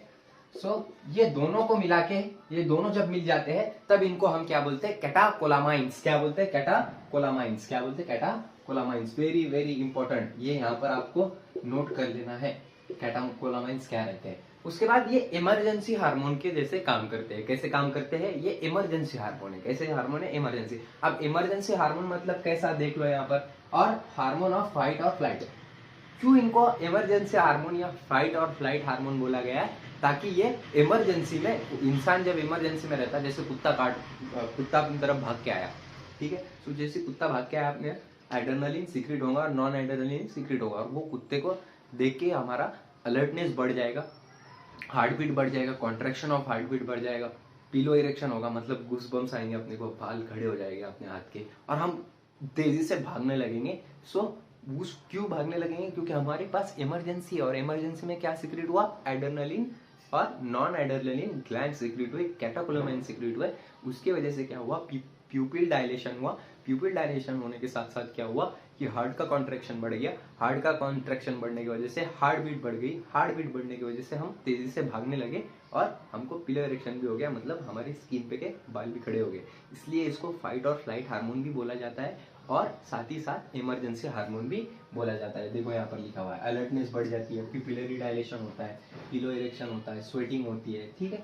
Both hormone increase heartbeat, strength of heart contraction, rate of respiration भी बढ़ाते हैं, स्टिमुलेट ब्रेकडाउन ऑफ ग्लूकाजन, ठीक है, मतलब ये ब्रेक डाउन भी करते हैं ग्लूकागॉन का मतलब कि ग्लूकोज जल्दी जल्दी तोड़ने के लिए ये ग्लूकागॉन को क्या करते हैं, ब्रेक डाउन करते हैं, ताकि ब्लड में क्या है, शुगर आए, और शुगर होने की वजह से एटीपी बढ़े और हम जल्दी से कोई डिसीजन ले पाए, इसलिए ये होता है। उसके बाद stimulate breakdown of lipid and protein also, मतलब लिपिड और प्रोटीन का भी ये ब्रेकडाउन करते हैं। यहाँ पे किसका लिपिड और प्रोटीन का भी ब्रेकडाउन करते हैं। उसके बाद आता है एडर्नल कॉर्टेक्स। एडर्नल कॉर्टेक्स मतलब ऐसा लेयर जो एडर्नल ग्लैंड के बाहर के लेयर्स में रहता है, उसको हम एडर्नल कॉर्टेक्स बोलते हैं। ठीक है, the region which is outer side of adrenal gland is known as adrenal cortex. Okay, उसके बाद डिवाइडेड इनटू 3 लेयर्स, मतलब 3 लेयर्स में ये डिवाइडेड है। पहला कौन सा है, जोना रेटिकुलारिस मतलब इनर लेयर, जेना रेटिकुलारिस मतलब इनर लेयर। ठीक है, इसको RI बोल के याद रख सकते तुम। जहां पर रेटिकुलारिस आया वो इनर लेयर है, RI। ठीक है, याद रहेगा RI। उसके बाद जोना फैसिकुलेटा, ठीक है, जोना फैसिकुलेटा मिडल लेयर है। कौन सा लेयर है, मिडल लेयर है। और जो सोमा ग्लोमेरुलोसा है वो आउटर लेयर है। कैसा लेयर है, आउटर लेयर। मतलब इसमें भी एडर्नल कॉर्टेक्स में भी 3 लेयर यहाँ पर डिवाइडेड हो चुके हैं। ठीक है, सो ये आप ये ट्रिक याद कर लिए ना अपन ने, जोना रेटिकुलारिस अंदर का है और जोना ग्लोमेरुलोसा बाहर का है। सो आपको पूरा ये याद हो जाएगा। ठीक है, समझ में आया, ये लिख लो, ये ट्रिक है आपकी। यहाँ पर न्यूमोनिक्स भी बोल सकते हैं आप, जो बोलना है वो बोलो, बट लिख लो, ये इंपॉर्टेंट है बहुत ज्यादा। सो यहाँ पर हम एडर्नल कॉर्टेक्स के हार्मोन के बारे में देखने वाले हैं। सो मेनली 3 हार्मोन्स रहते हैं। एडर्नल कॉर्टेक्स जो सिक्रीट करता है, और एडर्नल कॉर्टेक्स जो हार्मोन सिक्रीट करता है उनको हम कॉर्टिकॉइड्स ऐसे भी बोल सकते हैं। वेरएज जो एडर्नल मेडुला है उसके हार्मोन को हम क्या बोलते हैं, कैटाकोलोमाइन्स। कौन से रहते हैं, इपिनेफ्रिन और नेफ्रिन, या फिर एडर्नलिन और नॉन एडर्नलिन। सो ग्लूकोकॉर्टिकॉइड क्या है, स्टिमुलेट ग्लाइकोजेनेसिस। अब ये ग्लूकोकॉर्टिकॉइड क्या काम करता है, ये ग्लाइकोजेनेसिस को स्टिमुलेट करता है। ग्लाइकोजेनेसिस मतलब ग्लूकोज को तोड़ना मतलब ग्लाइकोजन को तोड़ के ग्लूकोज में कन्वर्ट करना, ये चीज को वो स्टिमुलेट करता है। ठीक है, कौन, ग्लूकाकॉर्टिकॉइड। ठीक है, ग्लूकोज को तोड़ने वाला। उसके बाद मिनरलोकॉर्टिकॉइड को क्या बोलते हैं हम, अल्डोस्टेरॉन भी बोल सकते हैं। क्या बोल सकते हैं, अल्डोस्टेरॉन। क्या बोलते हैं, अल्डोस्टेरॉन भी बोल सकते हैं। सो ये वाटर इलेक्ट्रोलाइट बैलेंस का काम करता है। किडनी के रिनल ट्यूब्यूल में जाकर K+ और Na+ आयंस को एब्जॉर्ब करने का काम अल्डोस्टेरॉन का है। हमने ये एक्सक्रीटरी प्रोडक्ट एंड एलिमिनेशन में देखे हैं। उसका दूसरा नाम क्या है, अल्डोस्टेरॉन का मिनरलोकॉर्टिकॉइड। उसके बाद कौन सा हार्मोन है, आप देख सकते हैं, कॉर्टिकॉल। तो कॉर्टिकॉल क्या में इन्वॉल्व रहता है, involve in maintenance of cardiovascular system as well as kidney function, suppress immune response. मतलब ये 3 चीजों में बहुत ज्यादा इंपॉर्टेंट रोल प्ले करता है। ठीक है, सबसे पहले कार्डियोवास्कुलर सिस्टम में कंट्रोल करता है या फिर उसका मेंटेनेंस करता है, फिर किडनी के फंक्शन भी मेंटेन करता है, और जो इम्यूनिटी रिस्पॉन्स है अपना, जो बहुत ज्यादा तेज हो सकता है अगर हमारे पास कॉर्टिकॉल नहीं रहा तो ये उसको भी मेंटेन करने का काम करता है। एक और काम है इसका, वो काम कौन सा है, एंटी इंफ्लामेटरी रिएक्शन में भी ये सप्रेस करता है, एंटी इंफ्लामेटरी रिएक्शंस को। उसके बाद smallest amount of androgenic steroid also secreted which play important role in growth of pubic hair, axial hair, facial hair during puberty. मतलब जब प्यूबर्टी होती है, प्यूबर्टी कब आती है, लड़कों को नियर अबाउट 12 साल से 18 साल के बीच में, और लड़कियों को 10 साल से 15 साल के बीच में, ये एज को हम पबर्टी बोलते हैं। पबर्टी मतलब क्या होता है कि ऐसी एज जिसमें सेक्सुअल रिप्रोडक्शन के काबिल बनना स्टार्ट होती है बॉडी, उसको हम पबर्टी बोलते हैं। मतलब सेक्सुअल रिप्रोडक्शन जब ह्यूमन बीइंग कर पाता है या फिर उसकी प्रिपरेशन होती है, उस स्टेज को हम पबर्टी बोलते हैं। ठीक है, इस स्टेज में क्या होता है कि यहाँ से एडर्नल कॉर्टेक्स से कुछ हार्मोन भी सीक्रेट होते हैं, एंड्रोजेनिक हार्मोन, कुछ स्मॉल अमाउंट में।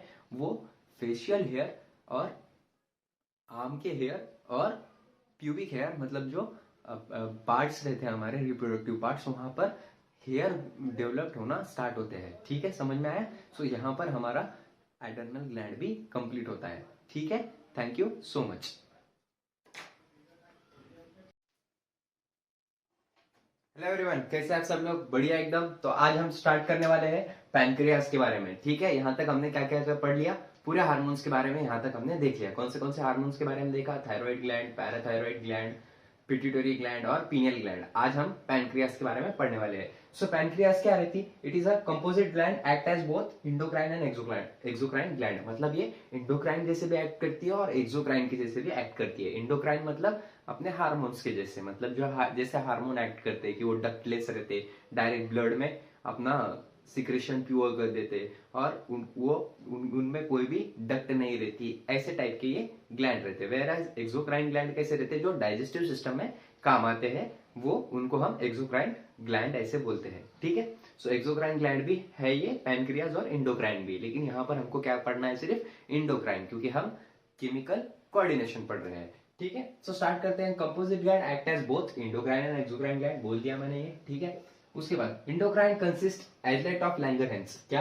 Islet of Langerhans. ये आइसलेट ऑफ लैंगरहैंस यहाँ पर पाए जाते हैं पैनक्रियाज में। ठीक है, आइसलेट ऑफ लैंगरहैंस कितने रहते हैं? ये 1 से लेके 2 मिलियन तक ये रह सकते हैं, मतलब 10 से 20 लाख तक हमको आइसलेट ऑफ लैंगरहैंस पैनक्रियाज में देखने को मिल सकते हैं। उसके बाद consist 1 to 2% part of pancreatic tissue, मतलब 1 से 2% पार्ट ये पैनक्रियाटिक टिश्यूज में, पैनक्रियाज में रहते हैं, पैनक्रियाटिक टिश्यूज में पाए जाते हैं। उसके बाद यहाँ पर 2 हार्मोन है, एक अल्फा सेल रहते हैं और एक बीटा सेल रहती है आइसलेट ऑफ लैंगरहैंस में। तो अल्फा सेल जो रहती, अल्फा सेल एक टाइप है आइसलेट ऑफ लैंगरहैंस के, 2 टाइप से, एक अल्फा सेल और एक बीटा सेल। जो अल्फा सेल रहती है वो सिक्रेट करती, क्या सिक्रेट करती है? हमारा ग्लूकागॉन सिक्रेट करती है। वेयर बीटा सेल क्या सिक्रेट करती? इंसुलिन सिक्रेट करती है। ठीक है, सो अल्फा सेल ग्लूकागॉन के बारे में हम यहाँ पर देखने वाले, देख लेते हैं क्या दिया हुआ है। तो अल्फा सेल जो है वो ग्लूकागॉन सिक्रेट करती है, और ग्लूकागॉन ये कि पेप्टाइड हार्मोन है। कैसा हार्मोन है? पेप्टाइड हार्मोन है। और ये क्या काम करता है? मेंटेन C6H12O6, मतलब ग्लूकोज को मेंटेन करने का काम करता ब्लड में। ठीक है, उसके बाद act mainly on liver cell, मतलब लिवर पे ये काम करता है, लिवर सेल पे काम करता है। और जो लिवर सेल रहते हैं उनको क्या बोलते हैं हम? हिपैटोसाइट बोलते हैं। क्या बोलते हैं? हिपैटोसाइट। तो हिपैटोसाइट पे ये काम करने के बाद स्टिमुलेट ग्लाइकोजेनोलिसिस, मतलब जो ग्लाइकोजन रहता है उसको तोड़ने का काम ये लिवर सेल पे जाकर करता है, हिपैटोसाइड में। ठीक है, उसके बाद रिजल्ट इंक्रीज ब्लड शुगर। इसकी वजह से क्या होता है? ब्लड में का शुगर बढ़ जाता है। मतलब जैसे ही ग्लाइकोनियोलाइसिस होगा, मतलब ग्लाइकोजन को तोड़ा जाएगा, तो क्या होगा कि ब्लड में का जो शुगर लेवल है वो ऑटोमेटिकली बढ़ जाएगा, क्योंकि ग्लाइकोजन में क्या रहता? शुगर बहुत ज्यादा अमाउंट में रहती है, मतलब ग्लूकोज बहुत ज्यादा अमाउंट में रहती है, और उसको तोड़ दिया हमने हिपैटोसाइड में से। सो वो क्या होगा कि ब्लड में का जो ग्लूकोज लेवल है वो ऑटोमेटिकली बढ़ जाएगा। उसके बाद उसके बाद ये हाइपरग्लाइसेमिक हार्मोन है, मतलब हाइपरग्लाइसीमिया है ये। कैसा कहाँ पर एक्ट करता है ये? हाइपरग्लाइसीमिया। हाइपर मतलब बहुत ज्यादा। ठीक है, हाइपरग्लाइसीमिया मतलब ब्लड के शुगर को बढ़ाने वाला हार्मोन ये यहाँ पर ग्लूकागॉन है। उसके बाद reduce uptake and utilization of cellular glucose, मतलब जो सेल बहुत ज्यादा अमाउंट में ग्लूकोज बिना फालतू लेते हैं उसको भी ये रिड्यूस करने का काम करता है। इसका सिंपल काम क्या है? इतना याद रखो ग्लूकागॉन का, कि ब्लड में का जो शुगर है उसको बढ़ाने का। ठीक है, उसके बाद it is hyperglycaemic hormone. Good, it is a hyperglycaemic hormone. ये हाइपरग्लाइसेमिक मतलब ग्लूकोज को बढ़ाने वाला हार्मोन है। उसके बाद बीटा सेल। अब ये बीटा सेल जो है वो कौन सी सेल है? It is a insulin. ये बीटा सेल क्या सिक्रेट करती है? इंसुलिन सिक्रेट करती है। क्या सिक्रेट करती है? इंसुलिन। सो ये पेप्टाइड हार्मोन है। ये भी क्या है? पेप्टाइड हार्मोन है। कैसा हार्मोन है? पेप्टाइड हार्मोन है। कैसा हार्मोन है? पेप्टाइड। ठीक है, major role in regulation of glucose homeostasis, मतलब ग्लूकोज के होम्योस्टैसिस मतलब समता बढ़ाने के लिए, इक्विलिब्रियम बनाने के लिए ये हार्मोन हमको इंसुलिन भी लगता है, क्योंकि ग्लूकागॉन कैसा हार्मोन है? हाइपरग्लाइसेमिक, मतलब ग्लूकोज को बढ़ाने वाला हार्मोन है। कैसा है? ग्लूकोज को बढ़ाने वाला। वेयर इंसुलिन कैसा है? ब्लड में से ग्लूकोज को कम करने वाला। अब ये दोनों एक्ट करते हैं, और एक्ट करने के बाद ग्लूकोज को बढ़ाना कम करना मेंटेन करते हैं। ठीक है, कब ग्लूकोज ज्यादा लगेगा तो ग्लूकागॉन काम करेगा, कब इंसुलिन कम करेगा। ठीक है, समझ में आएगा? उसके बाद act mainly on hepatocyte and adipocyte and reduce blood sugar level, मतलब ये हिपैटोसाइट पे भी काम करता है और एडिपोसाइट पे भी काम करता है, और ये दोनों पे काम करने के बाद क्या करता है? ब्लड में का शुगर लेवल कम करता है। ये कैसा हार्मोन है? It is a hypoglycaemic hormone. कैसा हार्मोन है? Hypoglycaemic hormone. क्यों? क्योंकि ये ब्लड के शुगर लेवल को कम कर रहा है। ठीक है, अब एक एग्जांपल देता मैं, आपने मेरे को कमेंट करके बताना है, अगर ब्लड में का शुगर कम हो गया तो कौन सा हार्मोन एक्टिवेट होगा। ठीक है, इसका आंसर आपने मेरे को कमेंट में देना है। ठीक है, और उसका मेरे को ये भी चाहिए, क्या एक्सप्लेनेशन भी देना है कमेंट सेक्शन में जाके। ठीक है, सो समझ में आया ये बीटा सेल का। तो इंसुलिन कैसा है, हाइपोग्लाइसेमिक हार्मोन है, समझ में आ गया ये। ठीक है, सो इसके आगे का देखते हैं हम, आप ये तब तक लिख लो, बहुत ज्यादा इंपॉर्टेंट है ये। आपको अगर प्रोलॉन्गेटेड हाइपरग्लाइसेमिया है तो आपको एक बीमारी देखने को मिलेंगी जिसको हम डायबिटीज मेलाइटस बोलते हैं। डायबिटीज मेलाइटस क्या है, it is nothing but one type of disease which is caused by pancreatic beta cell. ठीक है, मतलब इंसुलिन की वजह से होती है। क्यों होती है, इंसुलिन की वजह से। जब इंसुलिन बॉडी में कम प्रोड्यूस होने लगता है, कम सीक्रेट होने लगता है, तब ग्लूकागॉन बढ़ जाता है। क्या हो जाता है, ग्लूकागॉन क्या होता है, बढ़ जाता है।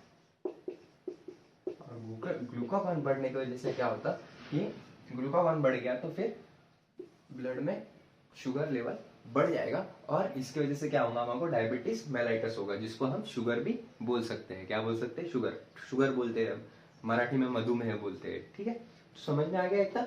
ठीक है, सो यहाँ पर हमारी पैनक्रियाज भी खत्म होता है। इसके नेक्स्ट वीडियो में हम टेस्टिस देखेंगे। अगर वीडियो अच्छा लगा होगा तो लाइक जरूर करना, शेयर जरूर करना अपने दोस्तों के साथ, और सब्सक्राइब करना बिल्कुल मत भूलना। Thank you. हेलो एवरीवन, कैसे आप सब लोग, बढ़िया एकदम। तो आज स्टार्ट करने वाले हैं हम गोनाड्स। आज हम गोनाड्स पढ़ने वाले हैं, और वीडियो के एंड तक बने रहना ताकि आपको गोनाड्स टोटली समझ में आए। मेल सेक्स ऑर्गन्स और फीमेल सेक्स ऑर्गन्स और उनके प्रोड्यूस होने वाले हार्मोन, ये सब आपको जानने होंगे। तो आपको लास्ट तक बने रहना पड़ेगा, और आपको इसके हार्मोन कैसे सीक्रेट होते हैं वो भी आपको अच्छे से पता चल जाएगा। तो स्टार्ट करते हैं हम गोनाड से। सबसे पहले हम मेल का गोनाड देखते हैं कौन सा है। तो मेल गोनाड्स कौन से है, टेस्टिस है। कौन है, टेस्टिस। डुअल फंक्शन करते हैं। कैसा फंक्शन करते हैं, डुअल फंक्शन, मतलब दोनों काम करते हैं। As a primary sex organ भी रहते हैं ये। प्राइमरी सेक्स ऑर्गन मतलब very very important in sex organ, as well as in endocrine gland, और इंडोक्राइन ग्लैंड के भी काम में आते हैं, मतलब ये हार्मोन भी प्रोड्यूस करते हैं। सो कौन सा क्या करते हैं ये, इनमें रहता है लीडिंग सेल और इंटरस्टिशियल सेल। क्या रहता है इनमें, एक लीडिंग सेल रहती है, और उसी को हम दूसरा नाम क्या देते हैं, इंटरस्टिशियल सेल। आप फोटो में देख पा रहे होंगे कि कैसी लीडिंग सेल दिखती है टेस्टिस के अंदर। उसके बाद लीडिंग सेल और टेस्टिस सेल क्या काम करते हैं, regulate the development and maturation and function of male accessory sex organ. मतलब जो लीडिंग सेल रहते हैं वो मैचुरेशन का काम करते हैं। किसका काम करते हैं, मैचुरेशन का काम करते हैं, डेवलपमेंट का काम करते हैं।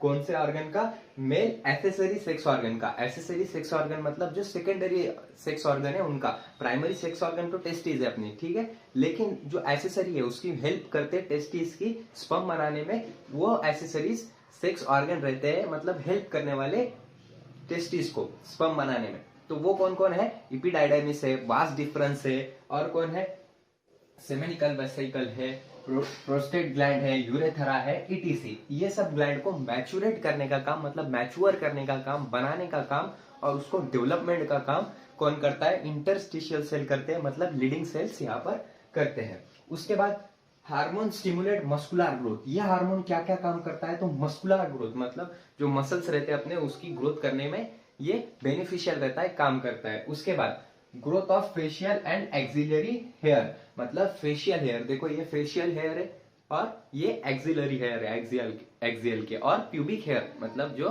हमारे पेल्विक के नीचे रहता है उसको हम क्या बोलते हैं, पेल्विक हेयर। तो वहां पर भी ये हेयर बढ़ाने का काम करता है, मतलब बाल बढ़ाने का काम करता है। उसके बाद एग्रेसिवनेस, मतलब देखो आपने देखा होगा कि लड़के ज्यादा एग्रेसिव रहते हैं एज कम्पेयर टू लड़कियां। एग्रेसिव मतलब गुस्सा आना, फ्लाइट और फाइट पे रहना, बहुत ज्यादा ऐसा गुस्सा आना, मतलब किसी को भी मार देना, एग्रेसिव हो जाना, चिढ़ जाना किसी पे भी, ऐसा झगड़ा करना, मस्ती करना। सो ये एग्रेसिवनेस भी बढ़ाने का काम करता है। इसके बाद लो पिच ऑफ वॉइस, मतलब लो पिच में भी ये काम करता है। और एक काम यहाँ पर लिख लो, स्पर्मेटोजेनेसिस के भी काम में आता है। स्पर्मेटोजेनेसिस मतलब स्पर्म को बनाने के काम में। स्पर्म मतलब जो वीर्य है उसको हम स्पर्म बोलते हैं। स्पर्म बनाने के भी यहाँ पर ये काम में आता है, ठीक है। उसके बाद androgen play a major role in process of spermatogenesis लिखा हुआ था, मैंने लिख दिया इसी, कोई नहीं। Androgen play a major role in process of spermatogenesis, मतलब वीर्य बनाने की प्रोसेस को ये मेजर रोल प्ले पड़ता है, मेजर रोल प्ले करता है, इंपॉर्टेंट रोल प्ले करता है। मतलब एंड्रोजन, ये एंड्रोजन की वजह से स्पर्मेटोजेनेसिस होता है, हम ऐसा भी बोल सकते हैं। उसके बाद androgen act on CNS, influence sex, sexual behaviour, libido. मतलब जो सीएनएस है, सेंट्रल नर्वस सिस्टम है, हमारे सेंट्रल नर्वस सिस्टम से ये क्या करता है, एक्ट करता है, मतलब वहां पर एक्ट करता है। और लिबिडो को, लिबिडो मतलब जो कामना रहती है अपनी सेक्स करने की, या फिर मनोकामना, या फिर जो हम सेक्स करते हैं, तो उस चीज को कंट्रोल करने का काम भी यहाँ पर एंड्रोजन का है, मतलब लिबिडो का है। सेक्सुअल इन्फ्लुएंस लाने का, लड़कियों की तरफ अट्रैक्ट करने का, मेल को और फीमेल को लड़कों की तरफ अट्रैक्ट करने का काम भी यहाँ पर एंड्रोजन का होता है। उसके बाद produce anabolic effect. Anabolic effect मतलब ऐसा, यहाँ का मैं थोड़ा मिटा देता हूँ, ठीक है, आपने लिख लिया होगा। एनाबॉलिक का मतलब समझाने के लिए, एनाबॉलिक का मतलब क्या होता, एनाबॉलिक मतलब, एना का मतलब होता प्लस, याद रखो, ट्रिक के हिसाब से याद रखो। एना का मतलब होता प्लस, बढ़ाना, और बॉलिज्म मतलब कि किसी चीज का प्रोडक्शन बढ़ाना, या फिर सिंथेसाइज करना, या फिर बनाना, ठीक है। वेयर एज कैटाबॉलिज्म मतलब, कैटाबॉलिज्म, कैटा का मतलब होता काटना, कटा, ऐसा याद रखो आप, माइनस, तो इसका तोड़ना, ठीक है। सो ये एनाबॉलिक इफेक्ट दिखाता है प्रोटीन और कार्बोहाइड्रेट पे, ठीक है। मतलब प्रोटीन और कार्बोहाइड्रेट को ये बनाता है, सिंथेटिक करता है, एनाबॉलिज्म करता है उनका, और मेटाबॉलिज्म में, ठीक है, समझ में आया। उसके बाद ये आप देख लो, सॉरी फॉर द इंटरफेरेंस, वो अजान हो गई थी इसलिए वीडियो थोड़ा रोकना पड़ा, सॉरी।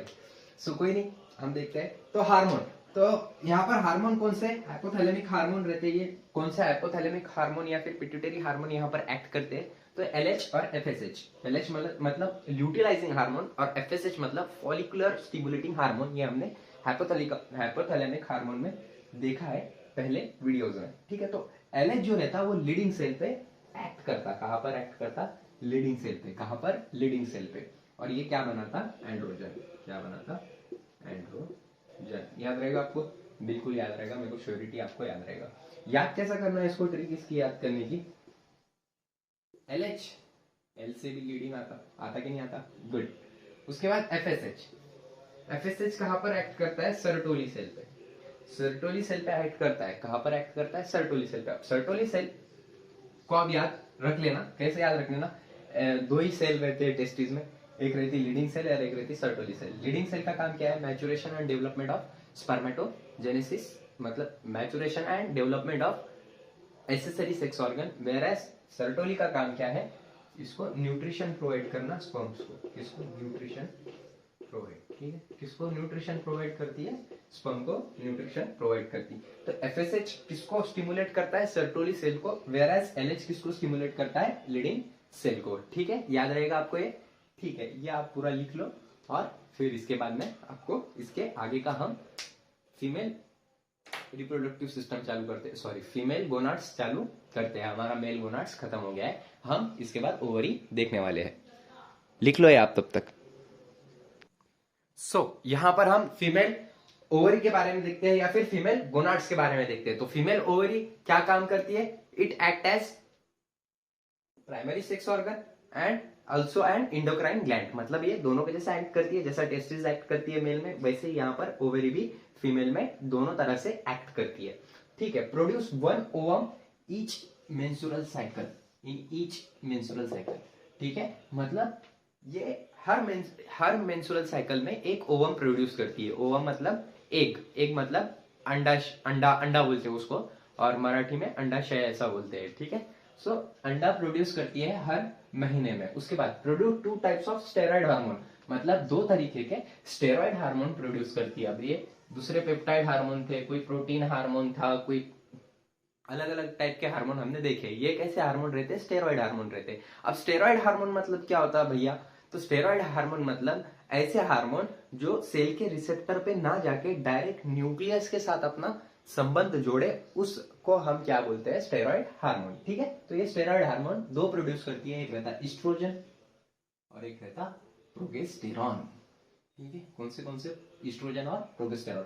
ईस्ट्रोजन का काम क्या है, growing ovarian follicle. Growing ovarian follicle मतलब ईस्ट्रोजन का काम है कि ओवेरियन फॉलिकल को क्या करना, ग्रो करना। जो फॉलिकल्स रहते छोटे छोटे उनको ग्रो करने का काम यहाँ पर किसका है, ईस्ट्रोजन का है। उसके बाद रप्चर फॉलिकल, जो फॉलिकल रहती जो बाहर निकल जाती, रप्चर हो जाती, तो वो रप्चर फॉलिकल जो रहती वो कार्पस लूटियम बन जाता। क्या बन जाता, कार्पस लूटियम।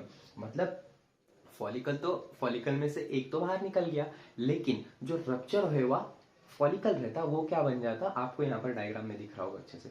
जो रप्चर हुआ फॉलिकल रहता वो क्या बन जाता, वो बन जाता हमारा कॉर्पस लूटियम। क्या बन जाता, कॉर्पस लूटियम। और ये क्या सिक्रेट करता, प्रोगेस्टेरॉन सिक्रेट करता। क्या सिक्रेट करता, प्रोजेस्टेरॉन या फिर प्रोगेस्टेरॉन। ठीक है, उसके बाद ईस्ट्रोजन का फंक्शन क्या है, तो ये stimulation of growth of secondary sex organ of growing female. मतलब सेकेंडरी सेक्स ऑर्गन को बढ़ावा देना फीमेल के बॉडी में, ये काम एस्ट्रोजन का है। एज वेल एज उसका एक और काम है कि ग्राफियन फॉलिकल को मैचुरेट करने का।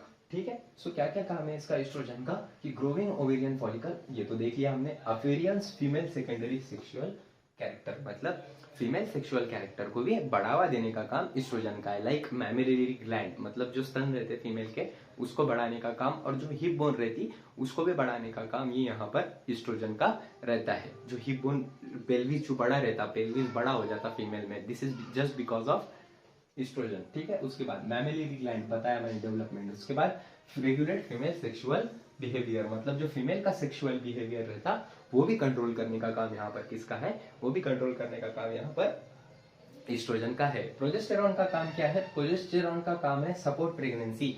मतलब जब बच्चा पेट में रहता है तो उस वो चीज को सपोर्ट करना, बॉडी को सपोर्ट करना यहाँ पर प्रोजेस्टेरॉन का काम रहता है। जैसे पी है, पी से याद रखना आपने, प्रेगनेंसी को सपोर्ट करता है। उसके बाद also act on mammary gland, mammary gland पे भी ये एक्ट करता है। मतलब जो स्तन है उस पे भी एक्ट करता है। कहाँ पर एक्ट करता है, मेनली एक्ट करता है ओवरी पे, फीमेल ओवरी पे ये मेनली एक्ट करता है। ठीक है, और ओवरी में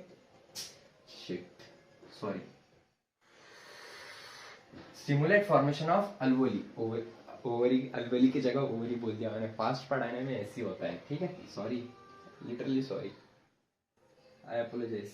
तो स्टिमुलेट द फॉर्मेशन ऑफ अल्वोली, मतलब ये अल्वोली के क्या करता है, अल्वोली को फॉर्मेशन में स्टिमुलेट करता है। अल्वोली क्या रहती है, it is a part present in a female mammary gland. Okay, जो कि क्या करता है, मिल्क को स्टोर करता है और मिल्क को सिक्रेट करता है। जब बेबी सक करता है तब वहां से मिल्क बाहर निकालने का काम करता है। निप्पल के अंदर रहता है वो। ठीक है, आपको फिगर में दिखा दूंगा मैं। उसके बाद हार्मोन एलएच, ओवुलेशन।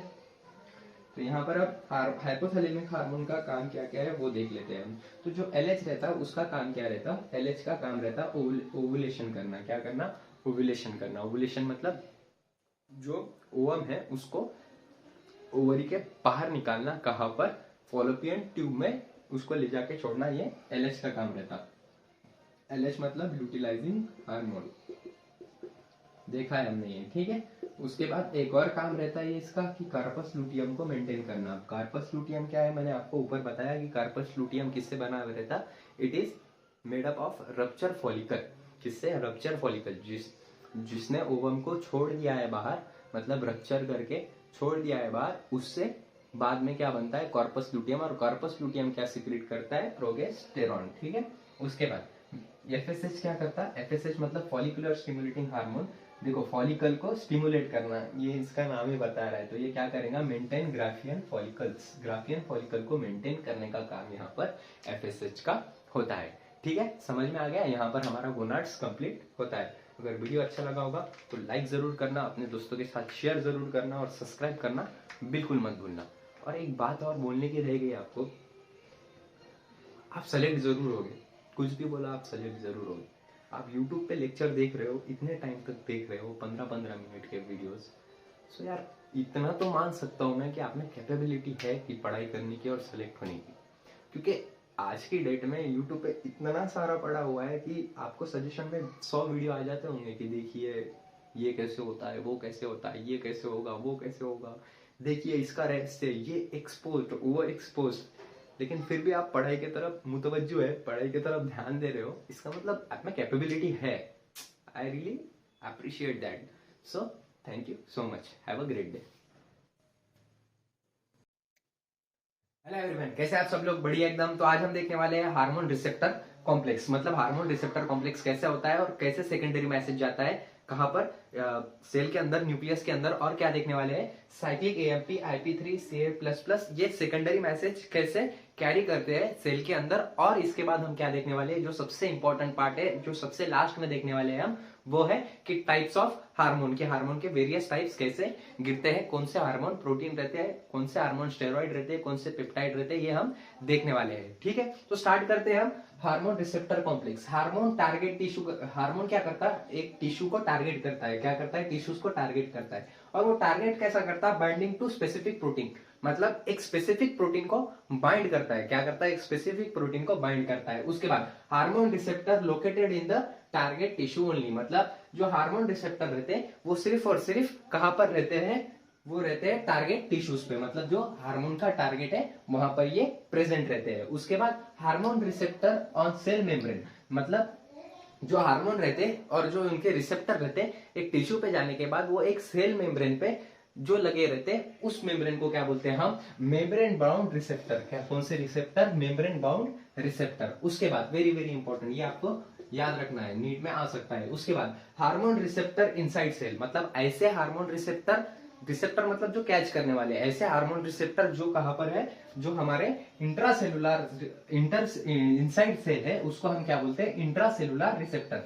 मतलब ऐसे हार्मोन जो सेल के अंदर है, उस चीज को हम क्या बोलेंगे, इंट्रासेलुलर रिसेप्टर। उसके बाद binding of hormone to its receptor, formation of hormone receptor complex, मतलब जब ये दोनों बाइंड हो जाते हैं, हार्मोन और रिसेप्टर, जैसे कि आप फोटो में देख रहे होंगे, तो जैसे ये बाइंड हो जाते हैं, उस बाइंड होने को क्या बोलते हैं हम, हार्मोन रिसेप्टर कॉम्प्लेक्स ऐसा बोलते हैं। ठीक है, उसके बाद each receptor is specific for one hormone only, मतलब हर हार्मोन, हर रिसेप्टर स्पेसिफिक रहता उसी हार्मोन के लिए, मतलब चेंज नहीं हो सकता, वो इंटरचेंज नहीं हो सकता। कि समझो हमारे पास थायराइड ग्लैंड है, थायराइड ग्लैंड का एक हार्मोन है और उसका एक सेल है, वो सिर्फ उसके पास रिसेप्टर है, तो वो सिर्फ रिसेप्टर किसको कैच करेगा, सिर्फ और सिर्फ थायराइड ग्लैंड को कैप्चर करेगा, दूसरे को कैप्चर करेगा क्या, नहीं।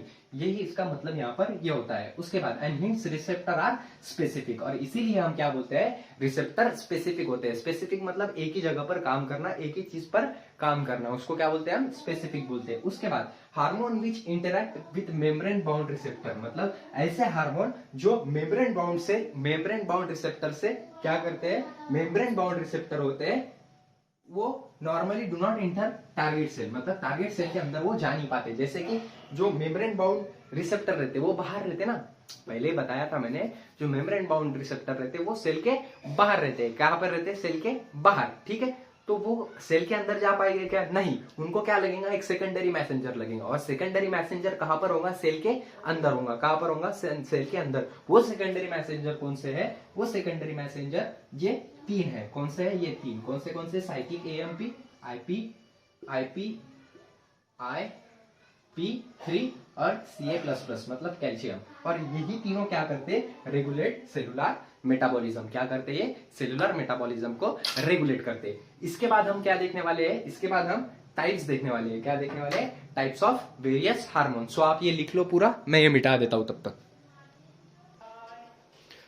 यहां पर बात करते हैं हम on the basis of chemical nature hormone division, मतलब हार्मोन का कैसा डिवीजन कर सकते हैं हम उनके केमिकल नेचर से। तो कैसे कैसे, सबसे पहले पे आता पेप्टाइड, पॉलीपेप्टाइड या फिर प्रोटीन हार्मोन। ये तीनों सरी के हार्मोन रहते हैं, इनका केमिकल नेचर सरी का रहता, पेप्टाइड, पॉलीपेप्टाइड और प्रोटीन हार्मोन का। तो उसमें सबसे पहला हार्मोन कौन सा आता है, इंसुलिन। कौन सा, इंसुलिन। ठीक है, ये हमने देखा है, आप वीडियो में देख लीजिएगा। उसके बाद ग्लूकागॉन, ग्लूकागॉन भी हमने देखा है, आपने देख लीजिएगा पुराने वीडियो में। उसके बाद पिट्यूटरी, उसके बाद हाइपोथैलेमिक हार्मोन। ये कौन से हार्मोन है, पेप्टाइड, पॉलीपेप्टाइड और प्रोटीन हार्मोन। उसके बाद स्टेरॉइड हार्मोन। कैसे hormone, steroid hormone, cortisol, testosterone, estradiol and progesterone. जहां पर कॉर्टिकॉल है, टेस्टोस्टेरोन है, एस्ट्राडायोल और प्रोगेस्टेरॉन है। इतना याद रखना, आयोल और टेरॉन, टेरॉन और आयोल जहां पर आया वो स्टेरॉइड हार्मोन है, ये हो गया आपकी ट्रिक यहाँ पर, ठीक है, निमोनिक्स के तौर पे। उसके बाद आयोडोथायरॉक्सिन, आयोडीन कहाँ पर लगता है हमको, थायराइड में लगता है, ये पढ़ाया हुआ है मैंने। सो ये thyroid hormone, it's iodothyroxine hormone. Okay, उसके बाद अमीनो एसिड के डेरिवेटिव्स कौन है, मतलब अमीनो एसिड से कौन बने हुए रहते, अमीनो एसिड का कौन केमिकल नेचर रहता, शो करता, वो है एपिनेफ्रिन और नेफ्रिन। ठीक है, समझ में आया, गुड। उसके बाद सिर्फ स्टेरॉइड ऐसे हार्मोन रहते जो इंट्रासेलुलर रिसेप्टर बाउंड रहते, ठीक है, समझ में आया। बाकी के सब कैसे है, cell membrane bound complex type के, समझ में आया, ये बहुत सिंपल वे में आपको समझा दिया, ठीक है। सो वीडियो अच्छा लगा होगा तो लाइक जरूर करना, शेयर जरूर करना अपने दोस्तों के साथ, और सब्सक्राइब करना बिल्कुल मत भूलना। Thank you.